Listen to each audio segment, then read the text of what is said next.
I'll now introduce our esteemed guest, Dr. Suresh Rattan. Dr. Rattan is a biogerontologist, and from a certain perspective, the first biogerontologist, as he's to thank for the word biogerontology itself, if I'm not mistaken. He has contributed to our collective knowledge of skin aging, hormesis, and cellular aging more generally. He's studied and taught about aging at Aarhus University, where he's a professor, and has otherwise advanced the field of biogerontology by founding a journal called Biogerontology. He's spoken about his work in the field quite extensively at conferences like ARDD, at universities, on YouTube, in various languages like English, Danish, and Hindi at least. He joined us for his first Fireside Chat in January, which was an excellent talk, and I was pleased to have him back a second time.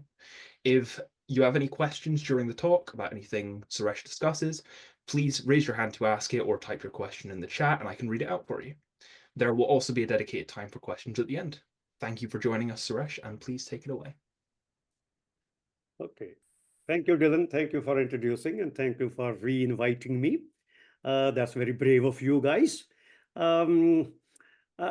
First time when I agreed to talk with you, my main interest was to talk about aging to these young students of science, because all the students, they were saying, we are studying science, some BTech, MTech, and very.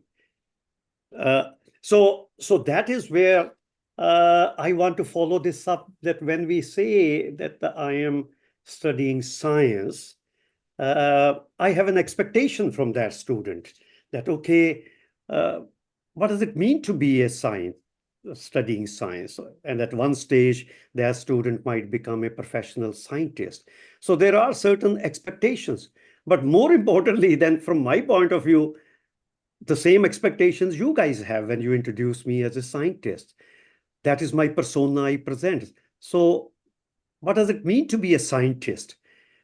And even more important is for myself, when I present myself as a scientist, what do I expect of me? Is science just a technology, all these latest gimmicks and gadgets and medicines which I'm using all the time? Or being a scientist is merely a profession which I have been the part of for the last 45 years, which gave me my living and maybe some social status and all that.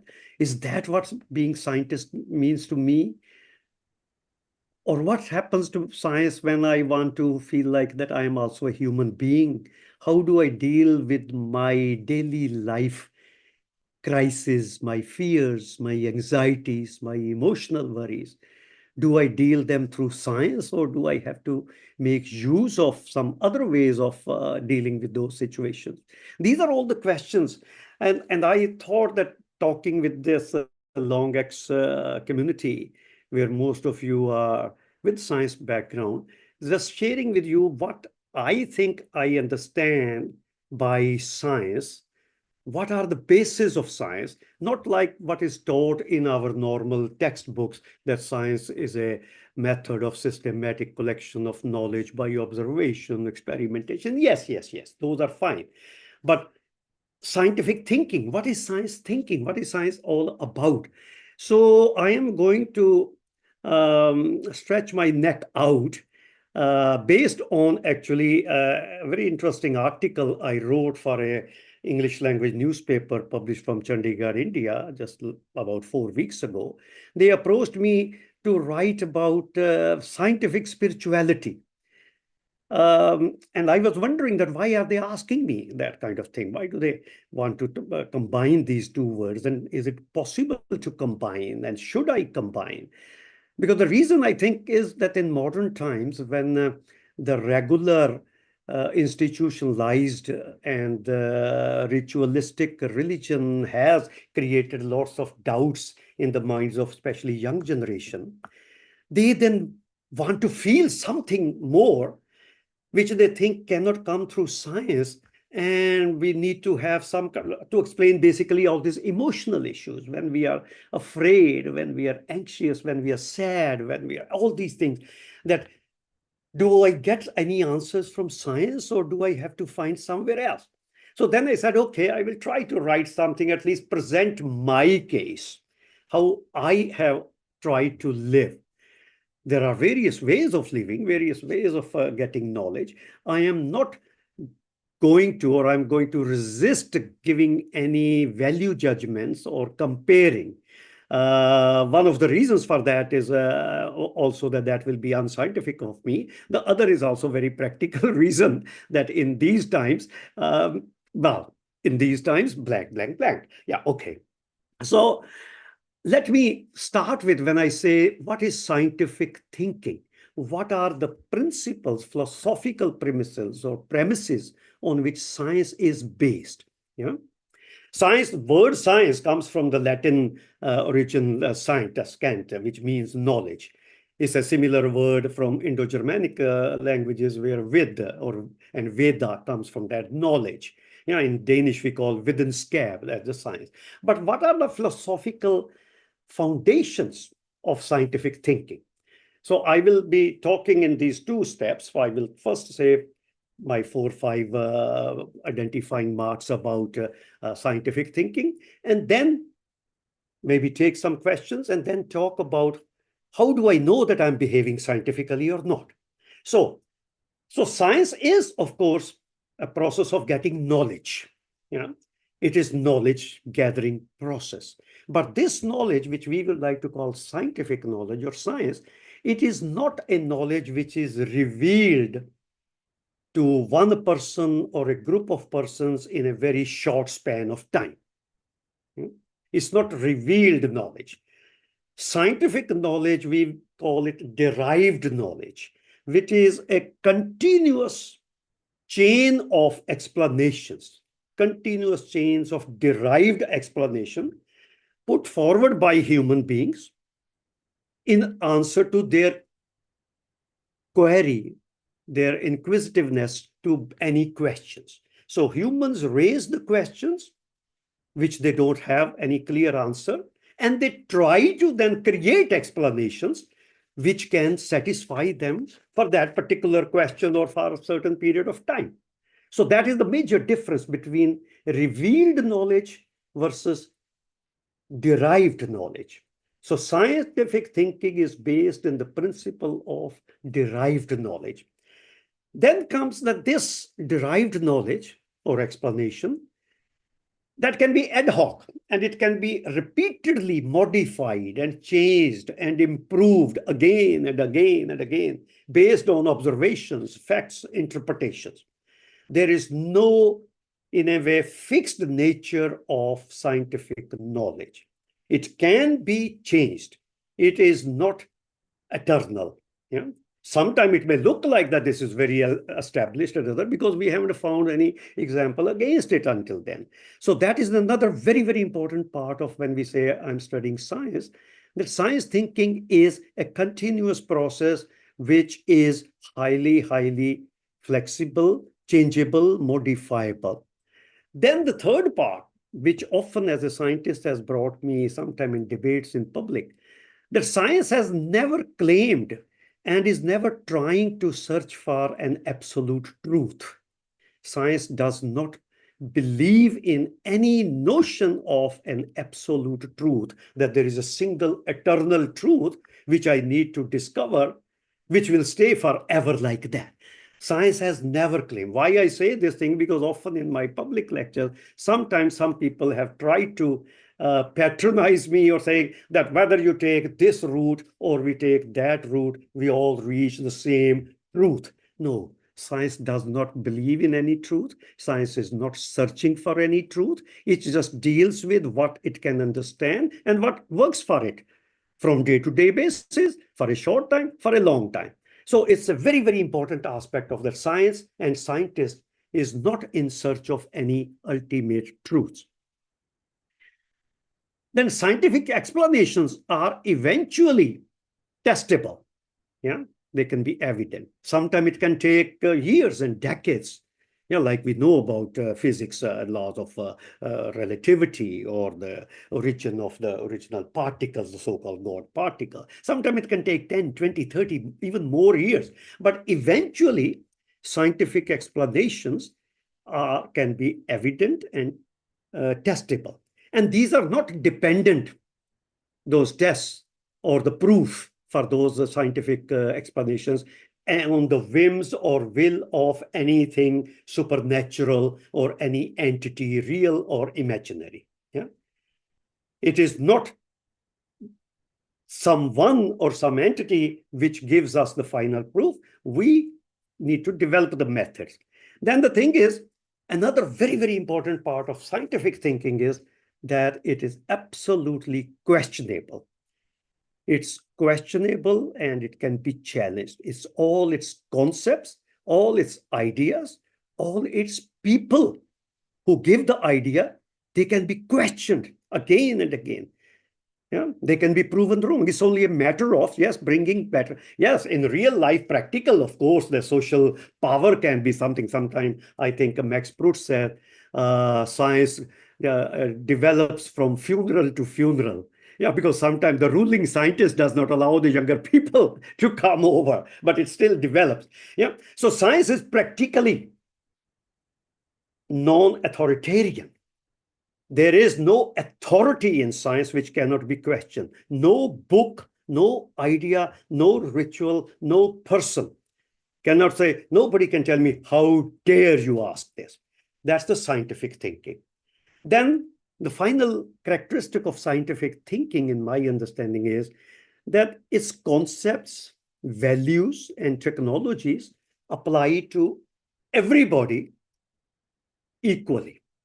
Whether they can be applied, that's a social economic aspect. Science made the method to purify water, to clean water, but still millions of people die due to dirty water. Yeah? Science cannot do anything more about it. So scientific concepts, technologies are not limited to any group of people, any beliefs of people. And if one group faces it and the other doesn't face, that it won't be applicable to them. Yes, we know that now genetic research shows that some of the medicines, for example, they may not be equally applicable to all genetic backgrounds. That's a very serious scientific issue. You know, that some of the genetic careers in Africa or India or whatever. So that's a basic biology. This is not what I mean. What I mean is scientific concepts and ideas. So this is what for me are the premises of science. If I want to say what is scientific thinking, it is derived knowledge which continuously goes through modifications, challenges, improvements, rejections, adaptation, and it comes, and there is no single truth about it. It can be questioned. No authority is there. These are the scientific premises of what is science in my thinking. So this is the first part, which I wanted to say how I have understood science, which is not just technology, but the philosophy of science. Any questions at this time? If you want, Dylan, we can take that. Otherwise, I will get to the second part. Yep. If anybody wants to put up their hand or put anything in chat, I can read it out. I had a question. I'll just kick us off with one. Do you think that scientific thinking can be applied to philosophy or theology? To philosophy, definitely. Definitely. The ultimate aim of a scientist is to become a philosopher.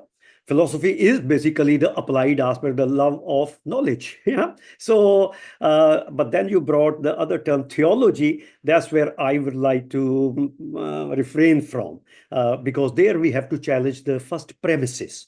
Yeah, the first premises of that. But yes, a lot of people are trying to do that. But philosophy, definitely. Rubia raised the. Rubia, did you raise your hand? Did you sound? We can't hear you.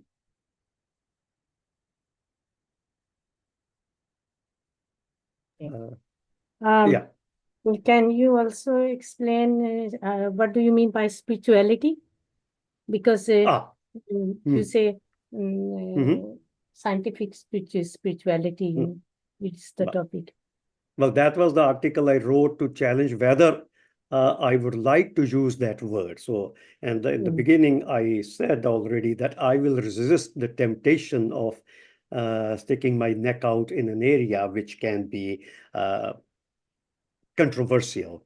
So let me just present my understanding of science, and then maybe you guys can come later on. What is spirituality, if you want to? Yeah. So I will rather resist it coming from that. That do I even need to? Because, I can tell you nice stories about that later on. So yes, but that's an important discussion. We can do it, but I think all your talk is about scientific, spirituality. So I understand spirituality, as there isn't any proper word in English, but maybe mindfulness could be. Let's come to that. I will come to when we go into the behavior part. Yeah. When we come to the behavior part. So by this time, you might feel that my stand is not combining the word science and spirituality. That's what my stand is, but I am not explaining. So, but when we talk about behavior, then we'll come to that, because otherwise it will go into a longer. You were also talking about that scientific thinking, Is scientific thinking the scientific way of life, or scientific thinking? What do you really mean by thinking? Is it the scientific way of life? That's exactly what I'm trying to address now. Yeah, that what is it that when I say that this is science and I have a profession as a scientist and I do science, then does it reflect in my way of life? Is there a scientific way of life or not? Yeah, that is the most important part, and that's the part two. I'm soon going to get into that. Yep. Okay. Then I don't have any questions. Okay. Yeah. Keep your questions ready. It will be little later on. Yeah. Anybody else who has raised hand? No. Okay. So the next part is that what Rubia has already brought it. So when I live through the profession of science, that it gives me my living, my earning, my social status, my everything, then do I live scientifically? And what does that mean, living scientifically? That is a very difficult part. Dylan, can you switch on the speaker view kind of thing? Yeah. Sure. This is very difficult to say what is scientific living. I can at best recognize when I am being unscientific. And that is what I have tried to do in my life, that by recognizing through those principles of science that what I am doing, is it within those philosophical principles of science, or I am being unscientific?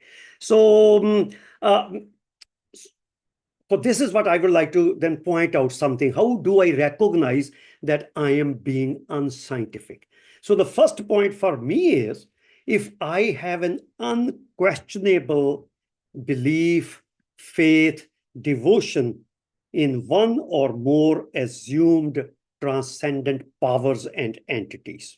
If I have unquestionable faith, belief, and devotion, then I think I am being a bit unscientific. Number two, during my difficult times, uncertainties of life, emotional challenges, job insecurities, relationship insecurities, world situation insecurities, if under those emotional situations, I start out of fear, basically, start praying, worshipping, and performing some acts of rituals, which are normally identified with some other practices as my consolation method, I call myself unscientific.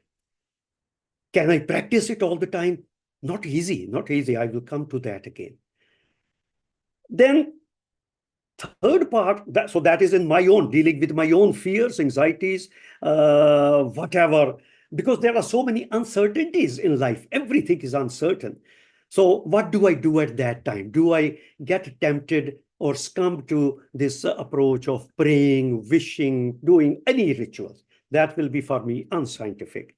The third thing for me is unscientific when I judge other people who are eating differently, wearing different kind of clothes, and they have different physical opinions, different from also the mental opinions, different from mine, as being idiots and sinful.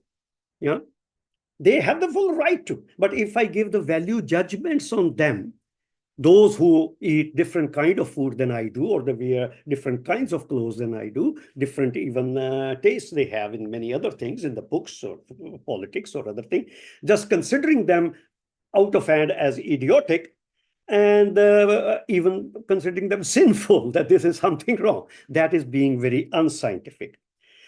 Then the fourth point for me being unscientific is when I see so many oppressions, inequalities in the world, poverty, yeah, every bad kind of things happening. And if I try to legitimize them by using those other kinds of explanations like the theory of karma and reincarnation or other things to justify the poverty of a victim, to justify the situation of women, to justify whatever else is going on in the world under oppression, by using some of those non-scientific tools, then I am being unscientific.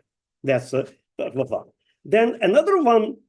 So these are basically the four things which would make me or help me to recognize when I am being unscientific. Now, it doesn't mean that I have become a machine, a robot. Yeah, that scientific does not mean becoming totally free from emotionality and the social responsibility and ethics. Of course, I grieve when I lose some friend or family. By coincidence, today, 27th of March, is exactly 1 year ago when my elder sister's husband died. And I'm sad about it. I am emotional about it. I would love to remember that guy. Yeah. So how do I do it? Yeah. Similarly, if my friends or my family or other people have some achievements, I rejoice in their achievements. I also become angry. I also get tempted. All those emotions are there. But will I practice my emotions within the framework of what I've called scientific and unscientific or not? That is where the difference will come for me. I know that right now on this talk today, I just noticed that actually the son of my elder sister, who lost her husband exactly 1 year ago, he's attending this talk. Of course, I would like to be with him. I would like to remember that nice man, Jagjit Singh. But do I have to fall and succumb to some kind of, which I call these unscientific behaviors? No. Science does not take away from me but being human. These are human values.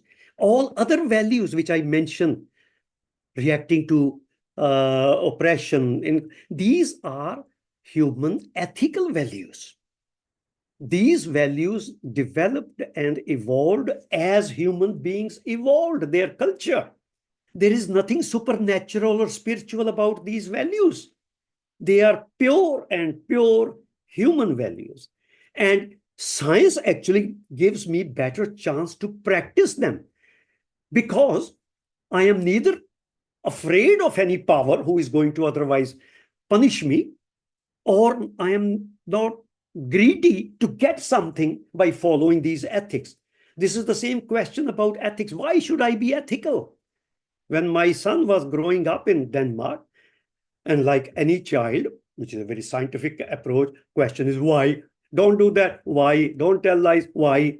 So why? How to tell him why he should behave ethically if I don't want to use these other ways of thinking, either punishment or reward? So then you have to either do it yourself. So scientific behavior only develops by also practicing and seeing the people who behave scientifically. But unfortunately, we often see that people behaving unscientifically and unethical have much more power, money, fame, fellowship. Yeah, that's a great, great temptation. I do also feel like maybe I should also become a Vigyani Baba, scientific Babaji, talking a lot of other things. And there will be millions of people following me because the young generation is looking for that thing. Those of you who know about the last 2 months, Mahakumbh in Allahabad, Prayag, one science-educated guy who has turned into religion or spirit, millions of youngsters are following him because we are not told that science can give me these kind of things. I have been practicing science. It is not easy, especially if you have grown up in families, like I also grew, in very religious families, whether intellectual or ritualistic. It's very, very difficult to get rid of that when there is a crisis. Just like in the concept of health in biology, health is only tested under situation of crisis. If there is corona, who will succumb and who will survive?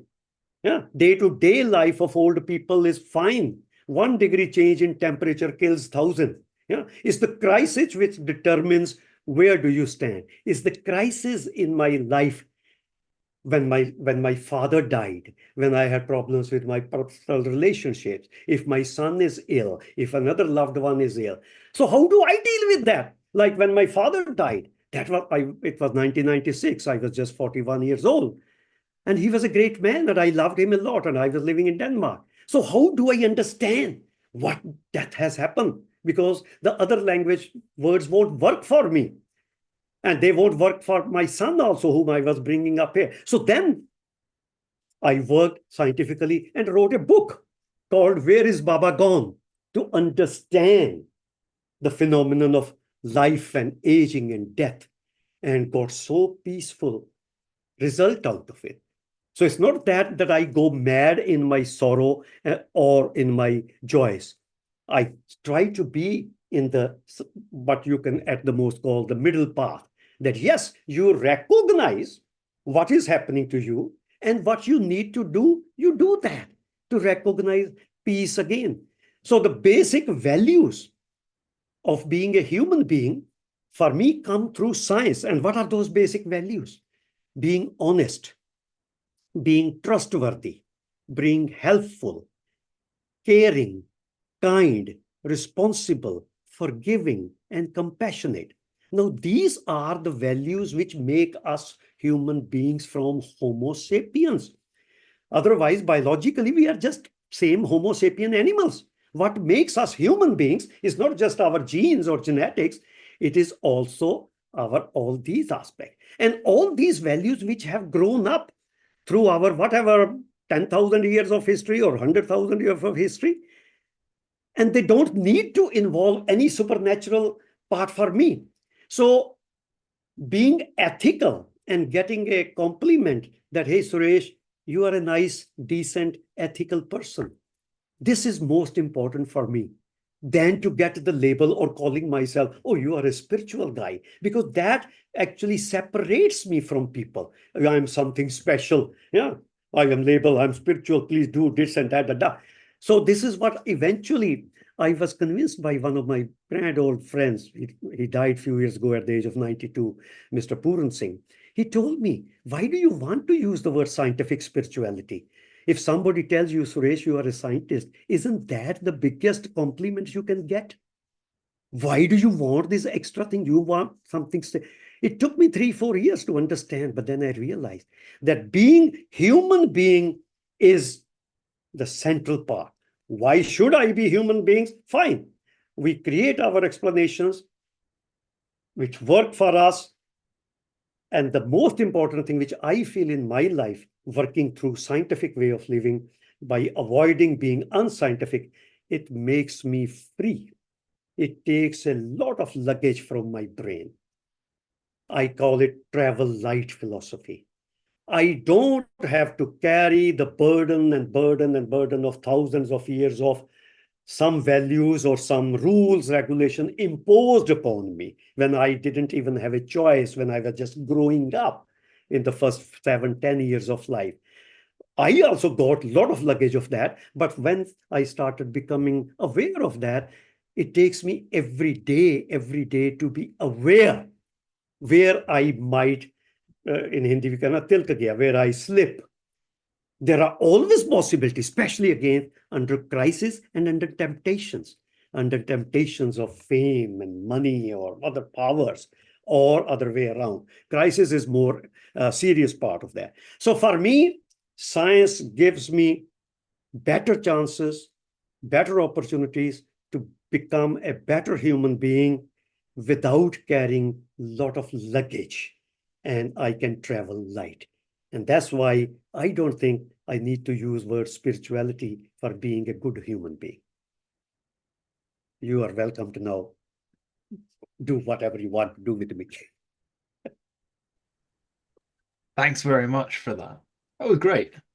I read your article beforehand, but you definitely you expanded upon a lot of the points that I wanted you to talk about there. I had a question. You talk in your article a bit about the idea of gaining peace and stability, you know, during times of emotional trial. Do you see spirituality potentially as another route to gaining peace and stability that could then make you a better scientist?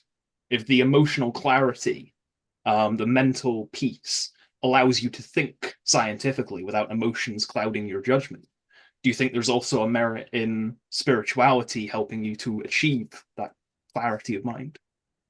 Very important question. But in order to answer this question, I would like somebody to explain what is the meaning of spirituality. Either you do that, Dylan, or Rubia might do it. In what kind of philosophic premises it stands. Only then I can maybe comment upon that, because I wouldn't like to define spirituality, because I have basically, in a way, agreed to avoid using that word. So if somebody can tell me what is spirituality. Rubia is raising the hand. Yes, please, Rubia, come in. And Yes. Arun is also raising the Okay. hand. I think that there is another word, you know, for spirituality that is called the tasawwuf. I don't know how to translate it, you know, tasawwuf. Is that you an know. Arabic word or Persian word? It's Or? a Arabic word, but used Mhm. also in Yeah. Urdu and Hindi, you know. Like Avesta And it's very much like mindfulness. I use this word spirituality. And I am also critical towards these two columns you have made, you know, it's, I think, very much like absolute, you know, you are very much against absolute things, but still you have made very absolute type of, you know.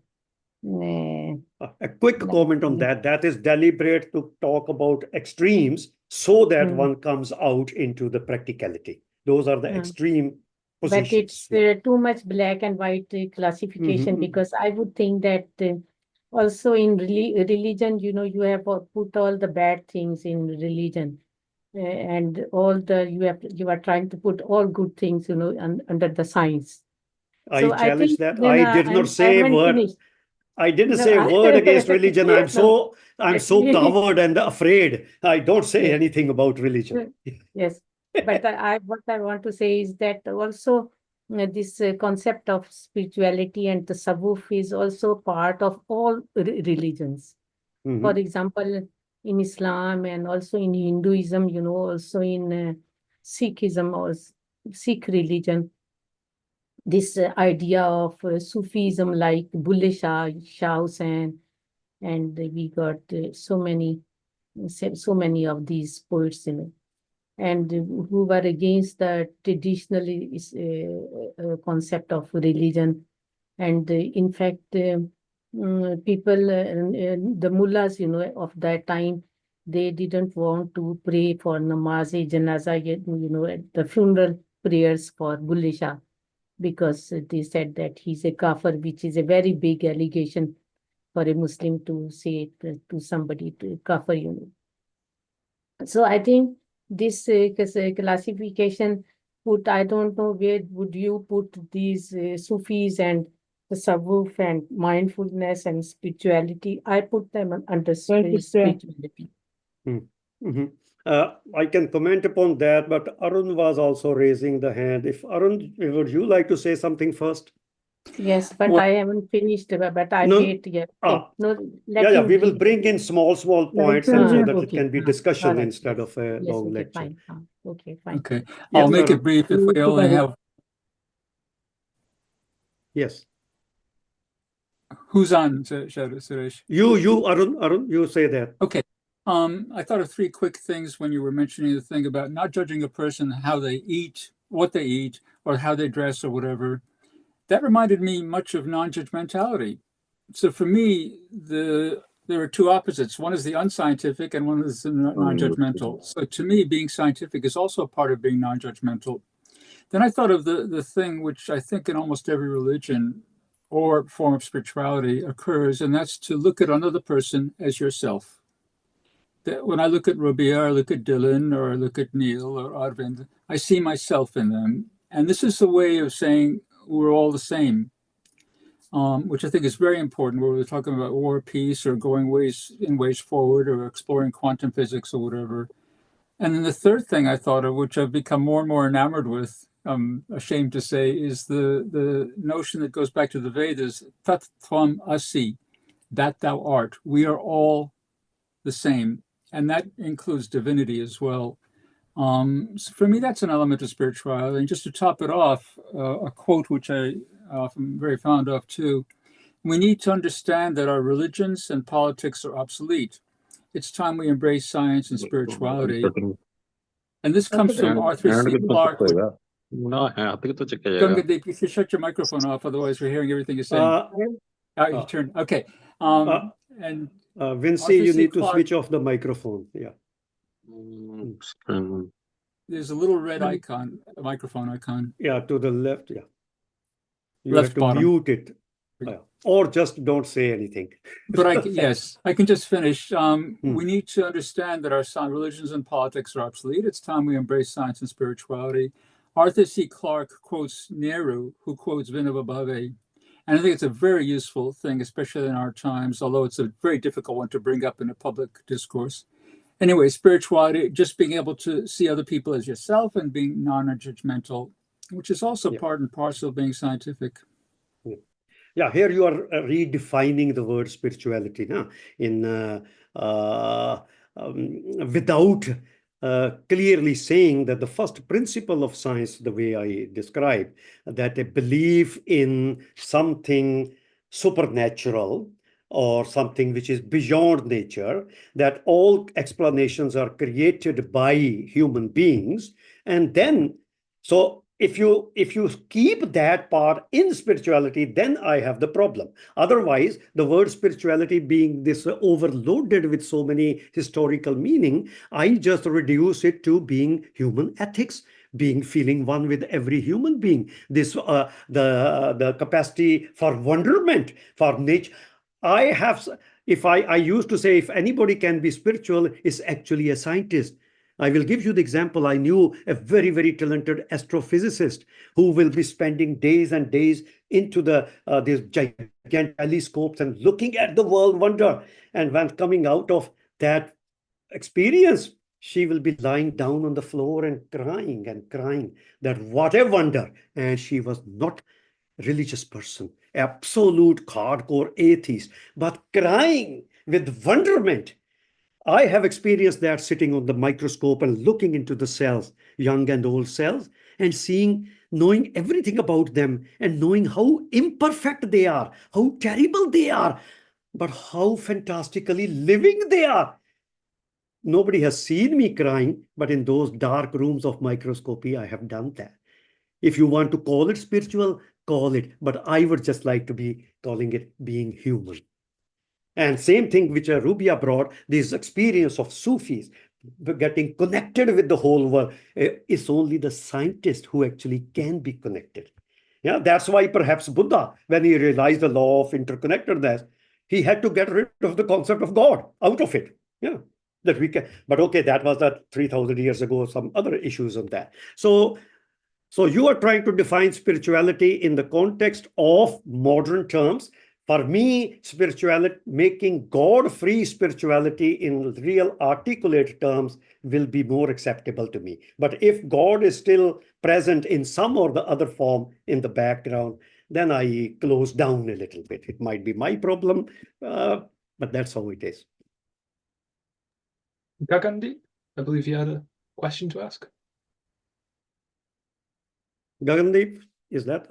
Now you have to switch on your microphone. Yes. So am I audible now? Yes, you are visible and Yeah. audible. And yeah, hope you are fine. Yes. I just want to ask what I can say. I think scientist's dilemma. You are living a scientific life, but while you may be working in a group of scientists, there may be some people who are also inclined towards spirituality, and while doing or performing some experiment, or they might be praying for its success also. So have you ever experienced that thing, and if yes, how do you manage that thing? Yeah, that's the practical challenge of that thing. That yes, that question actually came to me many years ago. A young girl from one Arabic country, she came to my lab. She says, I want to do research with you on aging. And she was coming in full burqa. Yeah. And now it was my test. What do I do? Yeah, because that is a very clear religious symbol, and she made it clear she's very practicing religious. What should I do? So then after a little bit of confusion, I was able to say that, okay, I'm not going to get into that discussion with her. I will just give her the experience of how a scientist lives and works. She should experience that for 1 or 2 years.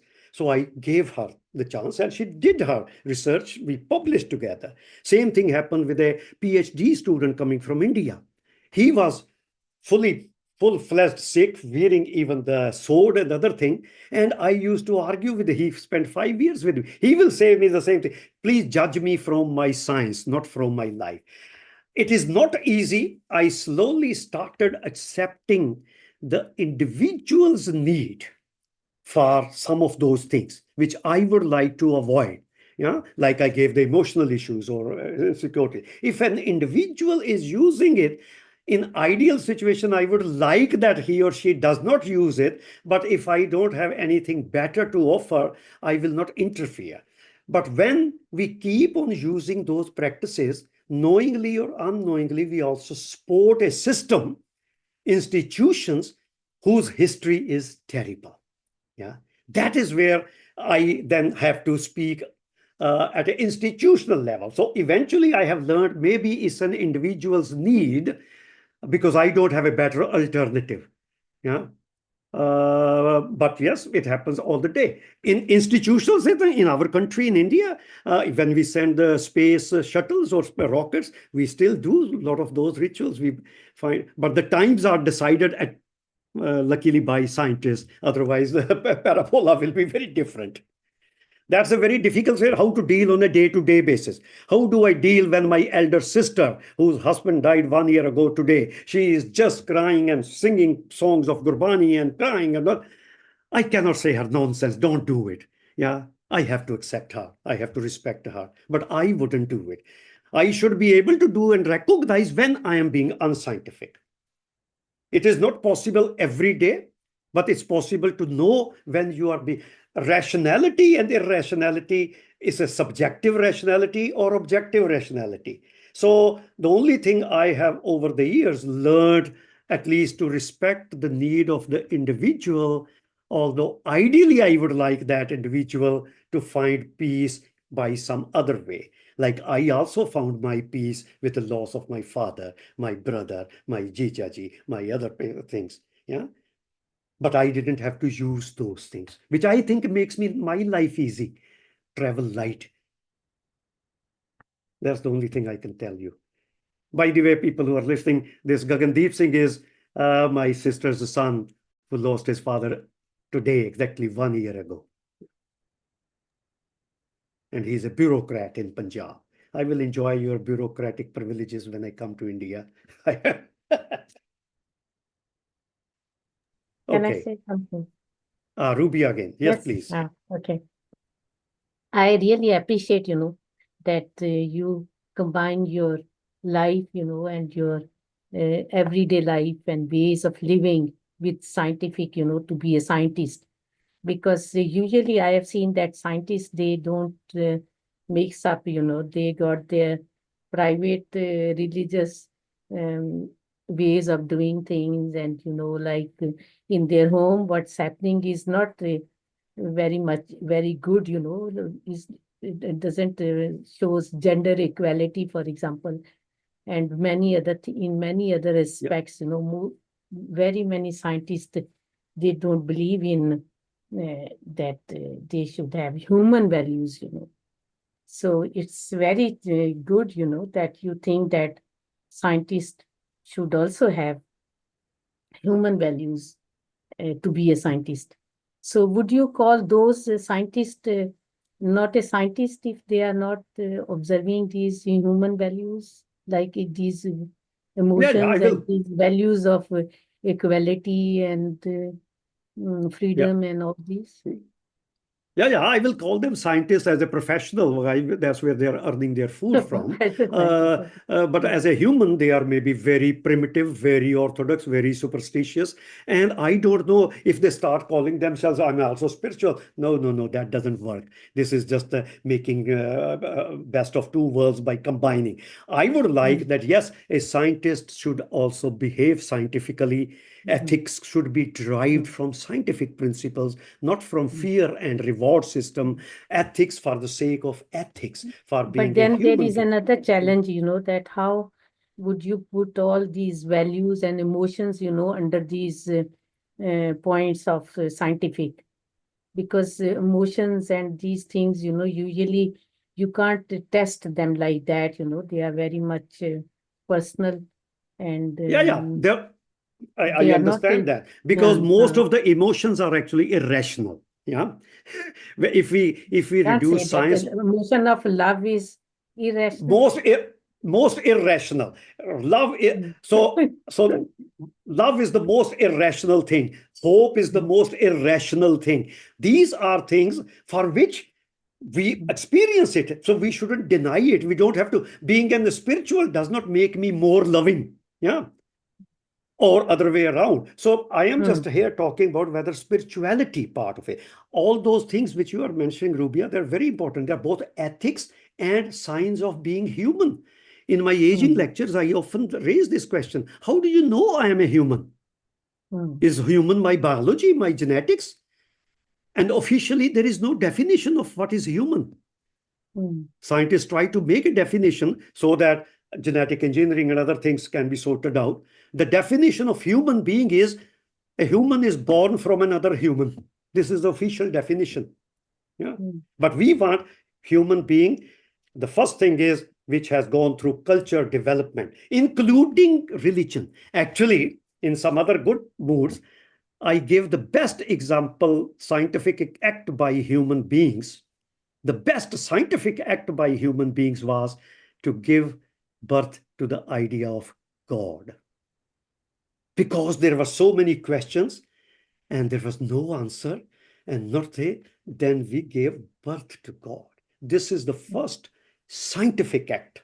The story becomes different that when we started defining the properties or powers of that. So that was a very important human act to explain why there is rain, why this is happening, why God does it. So that way, but 10,000 years of, again, I wanted to avoid getting into this discussion on religion, but that other developments, culture, music, philosophy, where do I get my peace? I get my peace from music. And what kind of music I listen to? Indian classical music. 99% of that is based in religion.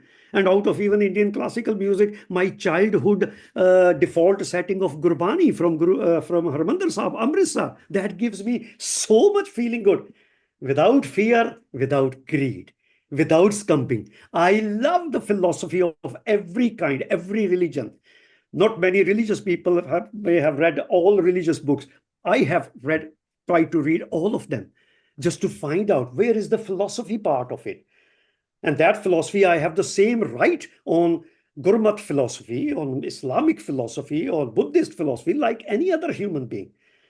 But traveling light, without terror, without getting into this, that if I want to sing a Shabad of Gurbani, which I can sing much better than many of the religious people, I don't have to start immediately going through rituals of doing that. Yeah. So I have same access. So music, literature, philosophy, art.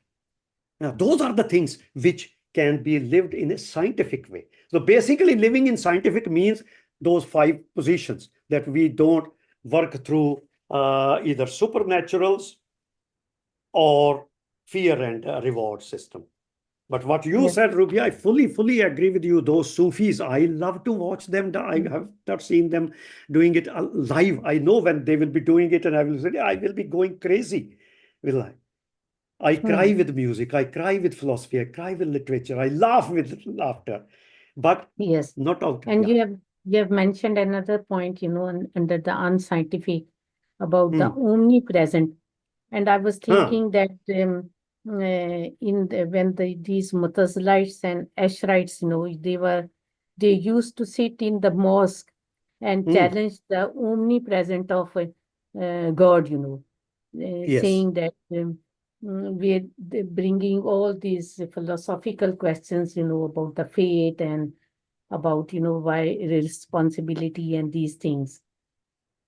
So I think that one have to look also in the historical background of that, how things developed, and all the politics, like Arun was saying about the political things, this says, and also the economic matters, and power, and all very these important things, they play a big role. And also scientists, when they are working for somebody, with the with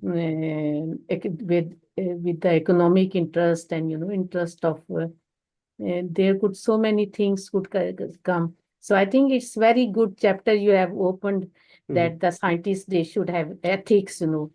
There should be ethics of a scientist.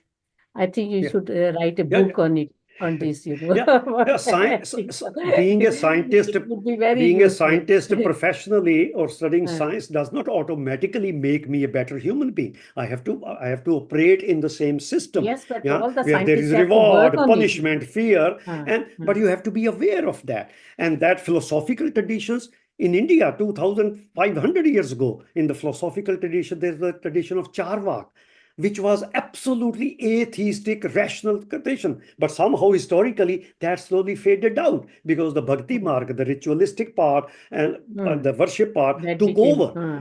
So we have to understand the history of mankind. All these things were happening parallel. They are happening parallel now also. But most of the time, due to the circumstances, not many people would like to say openly against it. There is no need to speak against it. I have to present my way of thinking, that this is scientific way, which I think makes me a decent human being. And I think most of the people who know me would agree with my self-glorification, that I'm quite reasonably. In a way, you are talking about the ethics for exactly. Yes. So that's why the word spirituality is not needed. Yes, I think that this should come out so that it becomes clear, because most of the scientists, they don't want to talk about their personal lives, and they don't want to talk about their values, they don't want to, they just talk about, they are scientists, they just talk science.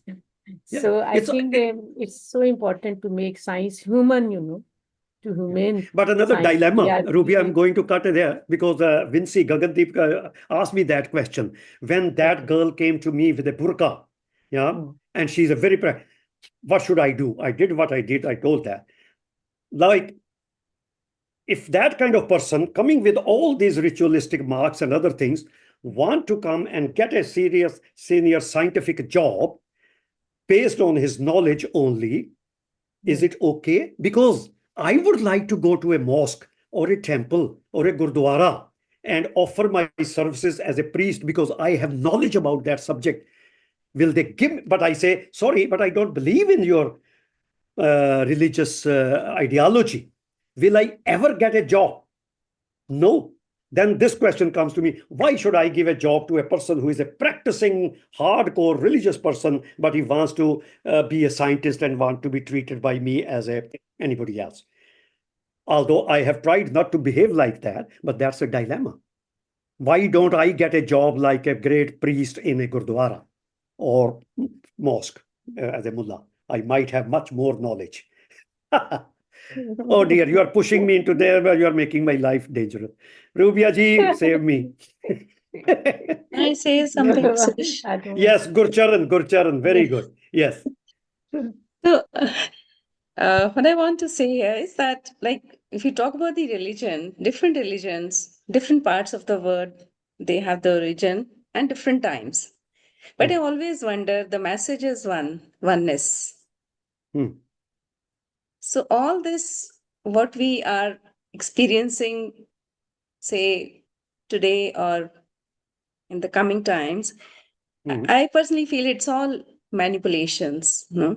The basic message is oneness. That means compassion, empathy, and be one with nature, be one with every individual, not just the human beings, the other. So it's the human mind which is to his or her advantage, or situations or experiences, no, they come up with different logics to prove their point, but the basic message is oneness only. And that is true message. That Did it is- work? Can you see it working in human history? Have you does ever not seen work. it? Yeah, that's what I'm saying, that the message is that, but it does not work because of the nature of the human beings. Exactly. So where will you interfere to change that nature? Will you attack the institutions of all kinds, which are the cause of that? Look, No, I'll take the care of myself only. I will not venture into what others think or feel. I'm not worried. I'm not concerned. I'm only concerned about what I feel and what is right for me. I'll do that. So, well, no, that's what I fully agreed, that at an individual level, I can understand that. But then using this concept also that the message is same, that is a red flag. That's a kind of a excuse, bana. Yeah, because if the message was so powerful and universal, we will be much different type of societies. Yeah, it hasn't worked. Great thinkers have come, great scholars, they have given their that's lives. true. That's true. Yeah, it did not do anything. No philosophic principle has made. Science, for example, cannot make you even atheist if you don't want to be atheist. Yeah. Science can help you to understand why you need to get rid of those viewpoints. But just saying that there is one message is like almost saying there is one truth. No, there is no such one truth. We create truth, and we have created, and we see the consequences. Consequences are horrible. Again, that is the repercussions, no? But who should speak or do something? Yeah, again, eventually it comes here, okay, man, you work on yourself only. Yeah, don't worry about everything else. Let the other person who is raping somebody or exploiting, let them do. What can I do? Yes, what can I do? Either I should admit I am not doing it due to fear of my own life, which is a very valid reason, or do I give a justification that why that girl got raped because she went out at 10 o'clock at night wearing those clothes? Yeah, those are the cultural explanations. There can be even other kinds of explanations. So individual thing, like when we say Kam, Krodh, Lobh, Moh, Hankar, these are the 5 evils. What do you mean 5 evils? Why shouldn't I be angry when I see things going wrong around me? Why shouldn't I feel in love when there is beauty of nature? Huh? Why shouldn't I desire for some? It basically comes to hormesis, the biphasic dose response. Things have to be done in certain doses. But your view, I try to say again about the science is never claiming or searching for something absolute, one truth applicable to everybody in all situations, in all universes. True. That is very, very right. Yeah. But whereas that is the starting principle of the other way of thinking, they're all searching for some absolute truth. So that is where we diverge. Ethics brings us together. I would like to behave ethically in a nice manner. And if you tell me you are a scientist, that makes me much more happier than telling me, Suresh, you are a spiritual guy. That makes me more upset. Yes, Arun. Dylan, you will have to also manage the timetable, please. Yeah. Just to put my tongue in my cheek and be witty, could one argue that religions seek absolute truth and scientists seek absolute doubt? Very interesting. For science, the truths that we have exist at the moment we have. We can't necessarily say they'll go forward that way. We can certainly say they came from very different truths 100 years ago, 500 years ago. And in that sense, there's a scientific, what should we say, resonance with what's actually around us. You know, the instruments we have to measure with, the reception by the public at large, and how we communicate, especially how we communicate science, I think is a very, very dodgy, tricky, exciting at the same time pathway. Yeah. No, you made a very, very important point, Arun. The problem with the saying absolute doubt is the same trap, actually. Yeah, because the word absolute creates the problem. It's like saying, I always tell lies. Will you believe me? Yeah, I always tell lies. So we get rid of the word absolute kind of thing. This is a continuous chain of explanations, which we keep on developing as we need it, and it works. This is how evolution has worked. It has created our systems for what works for it. For Homo sapiens, it has to have the system for essential lifespan of about 45 years. For a Drosophila, it has to have the system for about 10 days. It does not need to improve or make perfect systems. There is no perfection in universe. At least in our universe, I don't know other universes, there is no perfection. And that's the same idea of science also. We are not looking for perfection. Rubia pointed out my 2 points that either or. No, those are ideals. Ideals are there to guide you to achieve those, but they are never achievable. Every day I have to be conscious of my actions, my words, my behaviors, and recognize where I become unscientific and should I need to remove it or not remove it, hide it or not hide. But those ideals are important. The words are very important because all human interaction happens through language and words. And we cannot casually use the word, I'm a scientist, I'm spiritual, I am this. No, no, no. Be clear. What is the word you are using for yourself? Okay. Should we end it there? I think that's a great. Aaj ki mulaqat bas itni. Today's meeting, that's enough. Okay, Dylan, is that fine? Yes, I think so. So thanks everyone for coming. I'd just like to point out one more time that our Explorer Fellowship program is closing in only a few days, and end of the week or start next week, something like that. So if you're interested, please look on our website. Thank you very much, Suresh, and for the conversation, and thanks everybody for the questions. And I'll hopefully see you all at the next talk.